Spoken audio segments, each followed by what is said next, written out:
So I'm just going to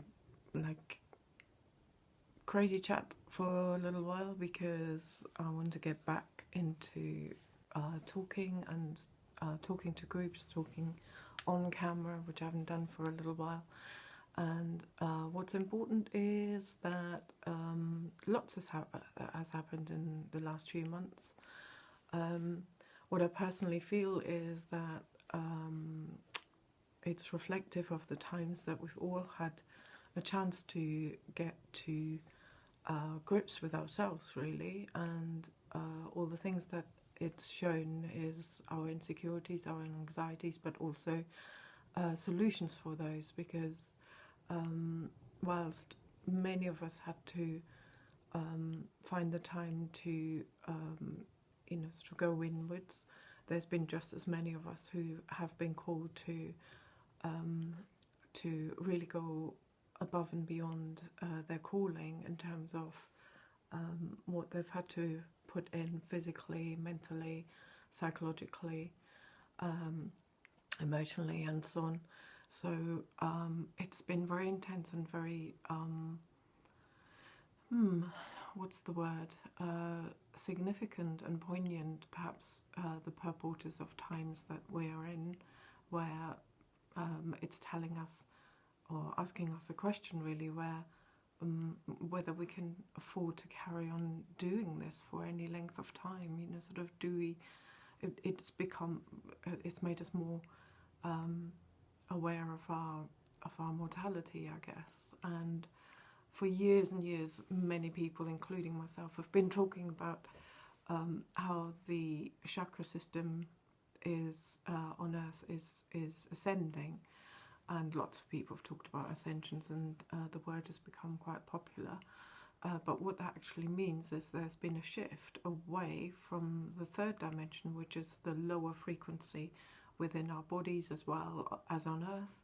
Everything that's physically present, we've taken for granted. Everything used to be really solid, and this is how it is, this is how things are, and we all accepted the status quo and everything. But for the last 20 years or so that I've been active in the spiritual field, it's very noticeable now that what we said at the turn of the century, at the millennium, and certainly after the big eclipse of 1999, is that everything is shifting upwards. So the lower chakras are falling away and they're disintegrating. So our physical bodies are becoming much more vulnerable. They are not as solid as we first thought, and you look at science, and science has been saying it for years, Heisenberg principle, all of those kind of things, the quantum therapy, quantum theory, and everything that portrays a picture of a not solid nucleus, how we used to kind of feel that in Newtonian times a few centuries ago, that there was something solid in the center of every atom, and that just isn't so. It's just empty space, vibrating energy and energy particles. So we need to come to terms with that we are all that energy, and 1 minute can be there and the next minute can be gone. And that's become very, very poignant this year for people to recognize that it is so vulnerable and fragile, potentially.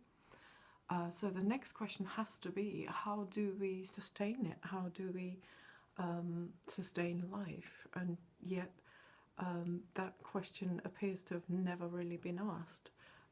From wherever we go, there's been fear mongering, there's been solutions trying to be found that are very practical, that are very 3D. But when you take it into the higher dimensions, there are already answers out there, and the higher frequencies are giving us insights, and those insights are picked up not with our intellect, with our brains, or our understanding of the 3D world. We need to sort of slowly expand into the higher dimensions so that we actually comprehend and go beyond intellectualism, where we need to start to intuit. And of course the big talk this year is as well of the progression of the yin and feminine divine.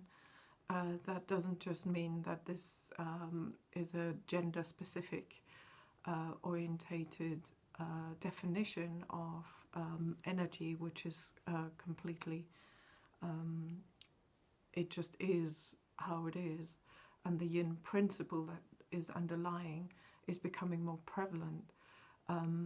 So we all have this yin principle within us. There are times where we are more dormant, passive, more sleepy, more drawn to the dark to give us rest and to be more receiving.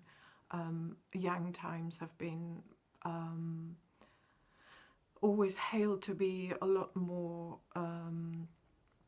fruitful and supposedly more result-based and orientated in our linear way of seeing things, which is what society still does. But we don't have a linear universe. We don't live in a linear universe. Lines appear, yang principles appear in short circuits, in short sections of our lives and or our existence. Our existence follows a spiral pattern. So whenever we're thinking forward and thinking with our brains, we're thinking, oh, what's next? What can we do next? What should we do next? And fear-based kind of thinking and feeling of trying to find short-term solutions aren't going to be working. And we've been saying, a group of us have been saying ever since the virus struck, which was also predicted, it was inevitable that at some point something like this would happen. And one of the solutions has always been to look to science, and yet where are we at, sort of with all of that? I believe that one of the answers is to go not deeper but higher. Let's go from our crown and come out from our crown. And I've got this beautiful blue hair at the moment, which is kind of trying to remind me, let's go from here upwards into the higher dimensions and the finer frequencies to give us answers, to give us solutions. And what that means is we need to look at what makes life exist. This is our most precious, precious answer to what presents itself at the moment. And it's not airy-fairy, it's not impractical at all. It's kind of the next thing that we need to bring in order to survive. So I actually give this more importance and more significance than a lot of things that you see on the news. So in order to do this kind of growing into this next chakra system, which I believe is a chakra system that's already complete above our physical bodies. After all, at some point our physical bodies expire, we all get older, we all at some point become infirm, we all get sick at some point. None of that is something that we can deny. There isn't one person on our earth that has been able to preserve their 3D body. So we need to come to terms with that and what that actually means. But there is something that survives, and this is where we get to all the bits of news and all the bits of information and the revelations that we have been denied so far in this society that's so fear-based and that's so practical and so 3D that doesn't actually take that into consideration. The bigger picture says that a part of us will always survive, will always prevail, because energy doesn't get lost. And based on that and many, many other principles aside, one thing that we have so far completely ignored in our calculations as to what will happen to us next is the principle of karma. It's something that's been on my mind since I was very, very little. I kept thinking, what is the missing link? What's the elephant in the room? What is it that we're missing? in order to find the answers. Why are we so lost as a whole world population? Why is there so much suffering? Why are we facing a climate emergency with this planet? And it's because most people on Earth are educated into a system of linear thinking and believing that at some point this line of our lifetime will stop, and that everything else will stop, and this is your lot, and this is all you're going to get. So of course what that will create is fear, and is that people believe at some point they're not going to be there, so they're best cram everything in as much as they can, as much as they possibly can, into one lifetime, the only lifetime they have. This YOLO culture that was out, you know, a decade ago, hasn't actually changed. It's just highlighted what, you know, the missing element here, the elephant in the room, as I call it. And I've written a whole book about it. In fact, it's a bit of a Bible, because it actually touches on every aspect in our lives as to where we can apply this whole principle that is just summed up in one little word that so many people have heard of, this word called karma. But a lot of people have a connotation of it that it's just kind of like an instant karma kind of thing. Never mind, you know, sort of people get their comeuppance, there's a reckoning for bad actions, like when you see somebody in a traffic jam trying to push in, and then you see them further down the road, you know, one car ahead of you, and you go, haha. And people see it like that, that it's like a benign, comprehensive little image of a concept that really goes way beyond our understanding as human beings, and certainly way beyond our brain concepts and comprehension of what it really is. We have no idea how exciting this is.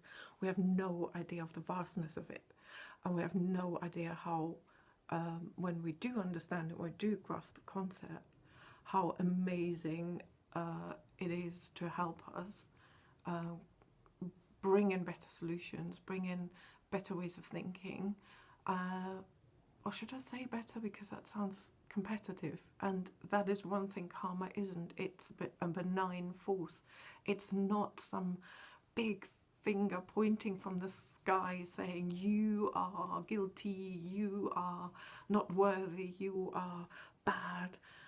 It doesn't do that. It's simply a force, almost like a beyond electromagnetism force that permeates our whole universe and is the law of the universe, of how we attract and how we expand, and how sometimes things don't happen either, and they just happen sometime further down the line. So karma is this amazing, incredible, unseen force that has brought us here as beings in a human body temporarily, and of course we don't like anything that's temporary. We want everything to be permanent, and yet we're faced with impermanence every step we take, and that has been very, very visible and very tangible this year, so that it's made people more anxious. And yet the principle of karma is totally the opposite. It doesn't want to make people more anxious. It is there as a principle in everything that you see around you, in every cell that we are. Every cell, every part of our body shouts to us about what the universe really wants us to know. And the universe is so vast, it's incredible, it's impossible for us to understand, to truly sort of grasp the whole concept of infinity. I once asked my young daughter about 5 or 6 years ago, when it was time to learn maths, and I asked her, which number do you like most in maths? And she said, infinity. Talk to me more about infinity. All the other numbers don't matter. I don't care. But tell me what infinity is. So I did, and we talked about infinity when we researched infinity. And of course, infinity isn't something that we can grasp with our normal understanding. It's, not a cartoon figure that says infinity and beyond, and yet we are part of that infinity. We're part of the vastness, even in this tiny, tiny body that we came to inhabit for this very, very short, relatively short period of time, certainly in the time of existence. And of course, it would be not nice to point out that most people still believe that we are just here once in this whole spectrum of times, of eons of time that exist. And so I'd much rather like to remind people that we are part of this vastness. Every atom that we're made of can recreate itself, can become something different, and it can shift. A little bit like we're born and we're babies, so we don't stay babies, we grow, we become youngsters, toddlers, small children, teenagers, and then we go into adolescence. And of course, at my age, I'm now looking back on realizing how much I've changed over a lifetime, and how much I was even interested in all of those principles decades ago. But there was a big, big poignant time 20 years ago when I was introduced to this whole idea of how we incarnate on Earth, the practicalities of it, that what happens when we incarnate on Earth, all of our vastness, all of that we've become, all of the information that prevails after our physical existence expires, is still there. It just fits into the tiniest, tiniest grain of self, of consciousness, and this tiny, tiny grain has to condense to become incarnate again on Earth in a physical body. There's a whole process of that, and I was introduced to that 20 years ago, slightly differently, in a slightly different context, and yet it caused me to start thinking about all of this process of how do we really get here, what happens, and I wanted to find out more. But in order to find out more, I realized I couldn't go out and read other people's books about it, or other people's opinion, listen to other people's opinion. What I had to do is I had to literally go into that grain of consciousness. And how to get there, how to find it within, obviously comes from ancient cultures who already knew how to do this. And all the ancient cultures, rituals that I researched, the ones that are very pure were the ones that I was most drawn to. I didn't want to do anything crazy or put myself away for months at a time without taking care of my family. So it had to fit my physical existence as well. So it's taken me 20 years to do this journey and take it on life terms. And sometimes there were big spaces where I had to be very, very physical, and I had to be very present in the physical. And at other times I had enough space to meditate, time to look within. And meditation to me is a tool. It's not the end result. It's not sort of like that we just sit there and do nothing for massive lengths of time. There is actually a process that happens with meditation where we become aligned again to universal forces. So in that meditation, in that what the beginnings of it are called shamatha, meaning calm abiding. So we learn first of all how to shut down our brain chatter, our monkey mind, our consistent and permanent thought processes that try and keep us alive, the kind of intellectual prowess that we have that says, oh, we're so big, we're so wonderful, we can do this, we can buy that, we can go out there and get that, and we can present ourselves this way, and then people believe that of us. All of that had to fall away. All of the physical attributes that we believe we are aren't really us. So those layers had to sort of slowly peel away in every single meditation a little bit more, without a sense of loss, without feeling that I was losing something. And I can only recommend the process because you go through so many things in a very organic way, so that even if you're presented with fear, you actually, through the process of meditation, can sit through it and actually not buy into it. When you have thought processes, they don't go away. We can't just sort of pretend that we can stop thinking all of a sudden.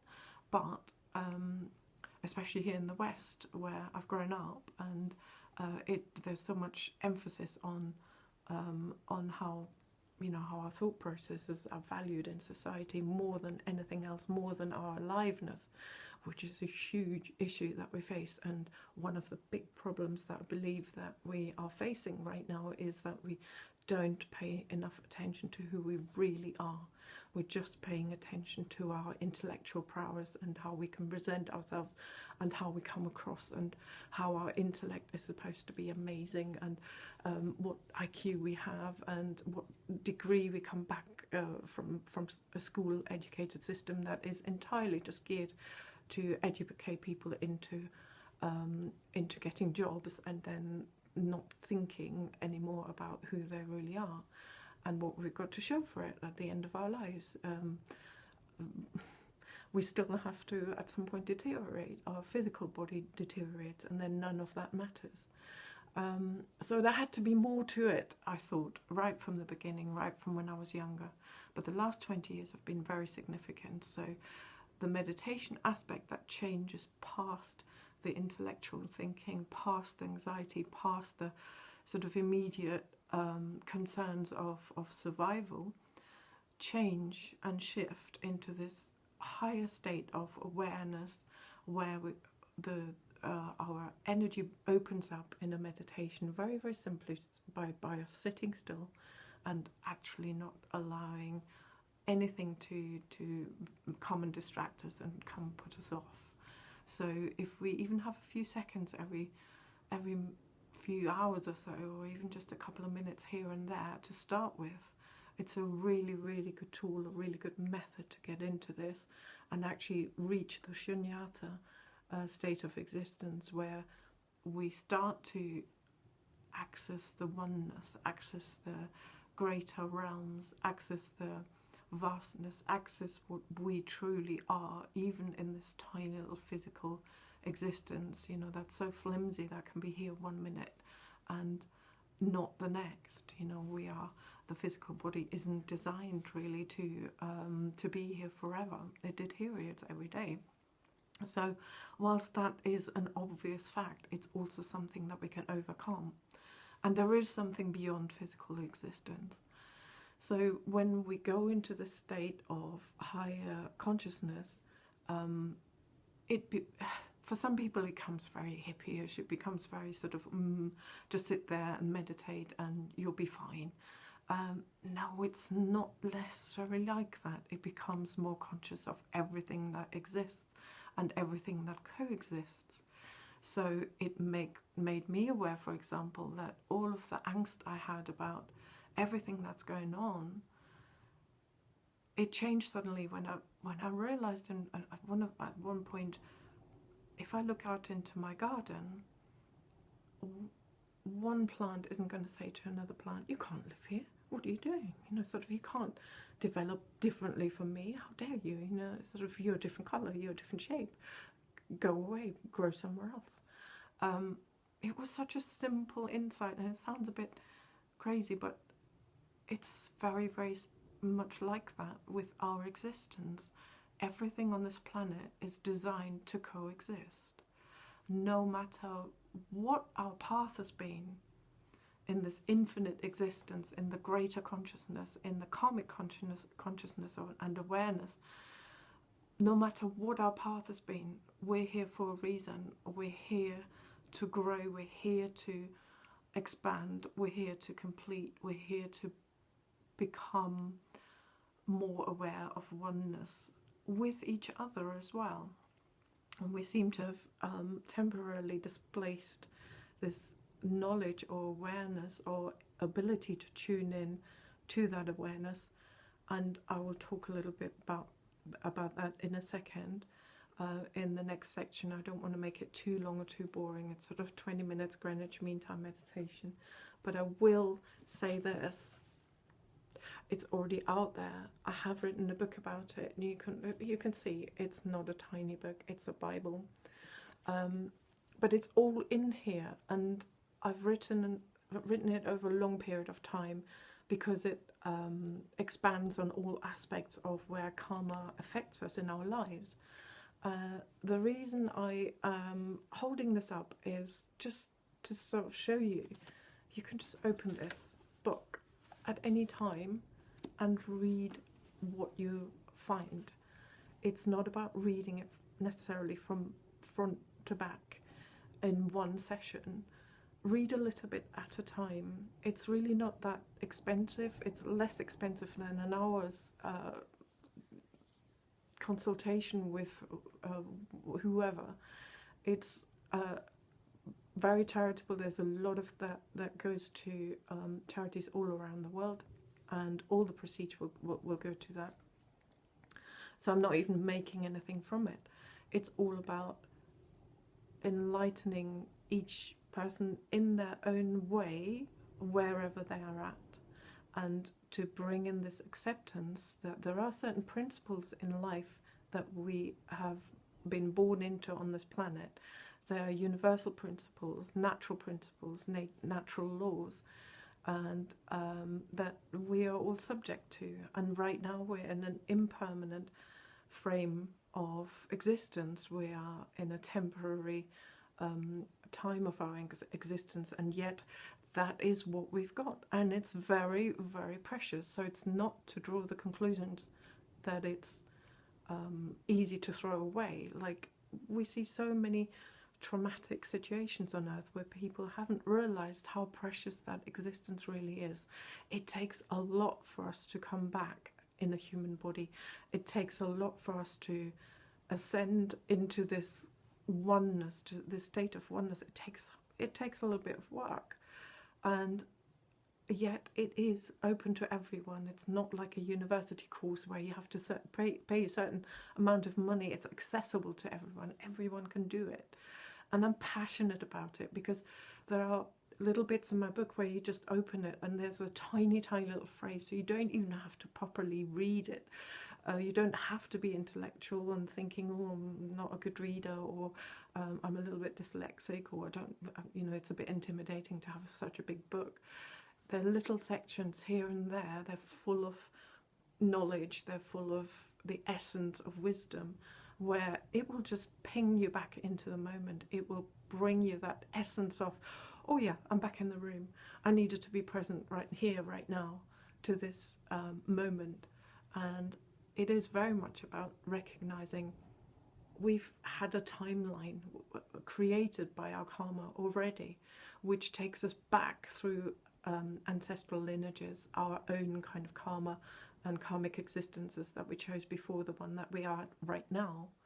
And we are working also towards an existence that is more all-comprising. So how do we do that? There are answers already out there, and I want to talk about those answers. And because when I was younger, I really literally did do that.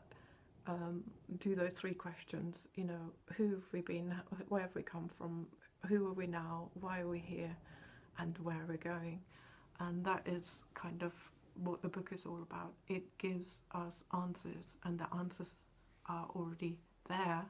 It doesn't make them up. It's because they're already within us. So I've talked a little bit more than I wanted to, because I do get very passionate about the subject, but I hope it's enticed you and inspired you to think about it for yourself and see whether you want to take it on for the next lesson. Okay, see you soon.